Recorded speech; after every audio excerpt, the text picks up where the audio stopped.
মায়ের সারা মাসের খরচ কুলিয়ে যেত বটে, কিন্তু বেশি টাকা কোনো সময় থাকতো না।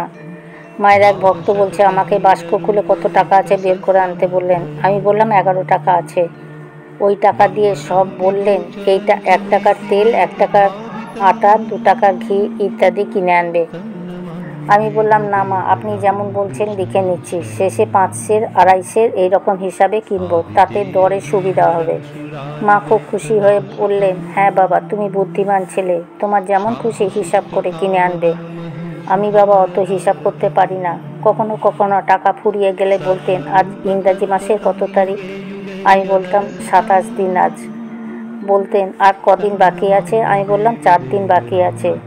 মা বলতেন, তবে আর কি, কদিন পরে ইন্দুর টাকা আসবে, মাস্টারের 5 টাকা আসবে, তখন বেশি করে কিনলেই হবে। রাঁচির ইন্দুবাবু ঠিক মাসের 1 তারিখে বা 2 তারিখে মাকে 15 টাকা হিসাবে পাঠাতেন, মাস্টারও 5 টাকা করে পাঠাতেন।